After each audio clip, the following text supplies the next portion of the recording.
sur la rémunération du président du Faso, du Premier ministre, des présidents d'institutions et des membres du gouvernement.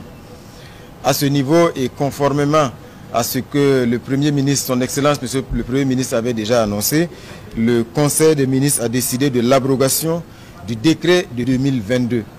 Une abrogation qui consacre donc le retour aux dispositions du décret de 2008. Et à ce niveau, ce qu'il faut dire, c'est que nonobstant les dispositions de ce décret 2008 qui détermine bien sûr le salaire du président du Faso, le président de la transition, le capitaine Ibrahim Traoré, a décidé de garder son salaire de capitaine, malgré donc ses fonctions de chef de l'État.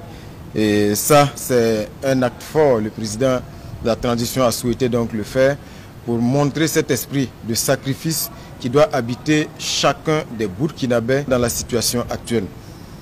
Les ministres également ont décidé pour le mois de novembre de consacrer 50% de ces salaires donc, qui seront reversés à la caisse de solidarité au profit des personnes qui sont en difficulté, les personnes déplacées internes notamment.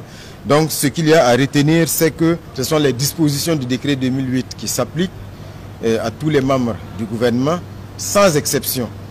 C'est-à-dire que même les membres du gouvernement qui avaient auparavant des niveaux de salaire supérieurs aux dispositions du décret 2008 vont se conformer aux dispositions de ce décret-là. Il n'est pas question donc de faire des contrats particuliers pour les membres du gouvernement qui avaient un salaire plus élevé. Et comme je le disais, 50% des salaires du mois de novembre des membres du gouvernement seront reversés à la caisse de solidarité pour venir en aide à nos compatriotes qui sont en difficulté.